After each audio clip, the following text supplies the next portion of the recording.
Yuk kita dengarkan cerita Keong Emas, cerita anak dari Jawa Timur. Dahulu kala hiduplah seorang pemuda bernama Galoran. Orang tuanya adalah orang yang terpandang dan disegani di desa. Namun, Galoran suka foya-foya dan bermalas-malasan, menghamburkan harta kedua orang tuanya hingga mereka tiada. Maka habislah harta bendanya. Seorang wanita kaya raya menjadikannya suami. Wanita itu memiliki seorang anak perempuan yang rajin dan pandai menenun bernama Jambean. Jambean yang rajin bekerja itu sering menasehati ayah tirinya agar tidak bermalas-malasan saja.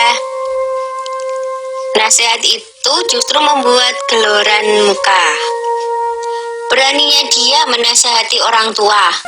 Patutkah itu? Galoran marah. Ibu Jambean berusaha membela Jambean.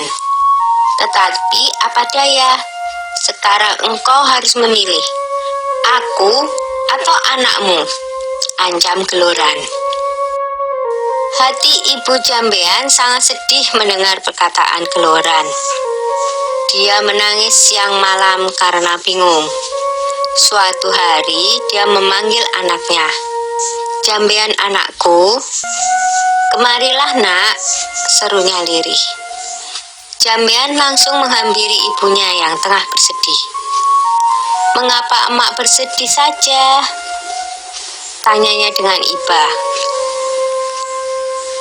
Maka diceritakanlah rencana Galoran yang berniat mengusir Jambean dari rumah. Dengan sedih, Jambean pun berkata, "Sudahlah mak, jangan bersedih, biar aku yang mengalah. Yang benar nanti akhirnya akan bahagia mak," kata Jambean meyakinkan ibunya. "Aku akan pergi melewati jalan ke Bandungan." Dengan sesak tangis sang ibu mengangguk. Di malam yang gelap dan hujan lebat itu, Jambean pergi meninggalkan rumah.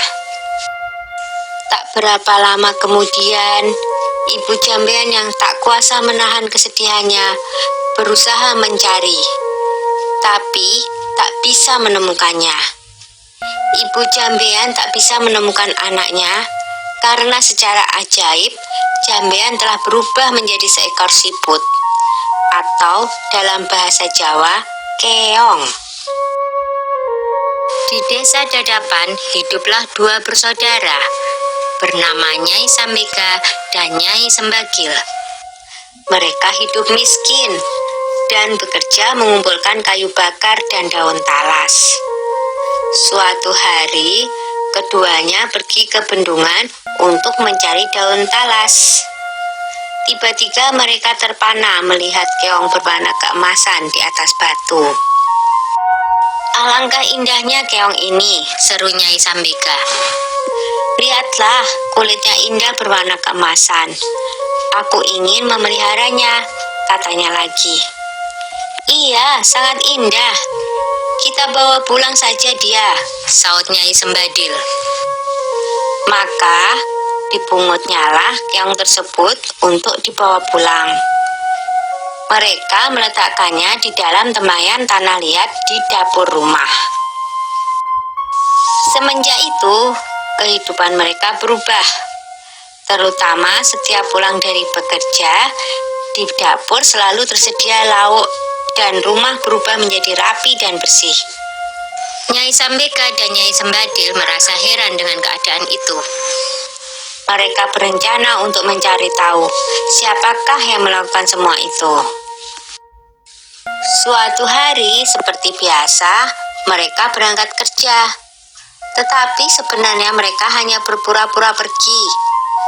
Setelah agak jauh dari rumah, mereka kembali menyelinap ke belakang rumah menuju dapur.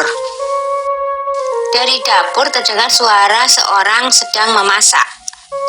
Keduanya sangat terkejut saat melihat seorang gadis cantik keluar dari tempayan tanah liat tempat keong emas peliharaan mereka. Tentu dia adalah jelmaan dari keong emas itu, bisik Nyai Sembaga. Ayo kita tangkap sebelum dia berubah lagi menjadi seekor keong emas, bisik Nyai Sembagil. Dengan mengendap-endap, mereka masuk ke dapur. Lalu ditangkaplah gadis yang sedang memasak itu.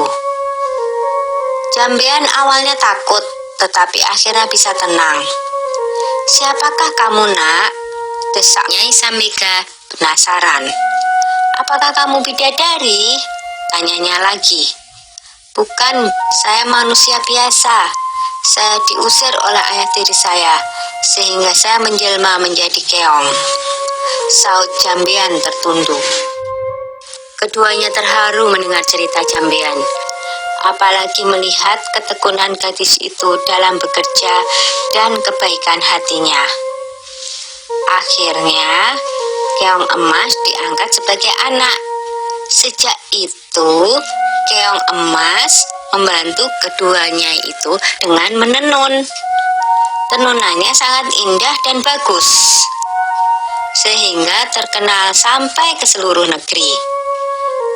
Karena hasil tenunannya itu juga, kedua nyai tersebut menjadi bertambah makmur. Tenunan Jambean yang indah itu terkenal sampai ke ibu kota kerajaan. Sang raja muda sangat tertarik dengan tenunan buatan Jambean, hingga raja memutuskan untuk melihat sendiri proses pembuatannya dan pergi meninggalkan kerajaan dengan menyamar sebagai saudagar kain. Akhirnya, tahulah raja perihal keong emas itu. Raja tak hanya terpikat dengan keindahan tenunannya, tetapi juga terpesona dengan kecantikan Jambean. Raja memerintahkan kedua nyai untuk membawa Jambean ke istana dan hendak meminangnya menjadi permaisuri. Betapa senang hati mereka, karena ketekunan dan ketabahannya, Jambean dan kedua ibu angkatnya kini hidup bahagia di istana raja. Sudah dulu ya cerita keong emasnya. Sampai jumpa.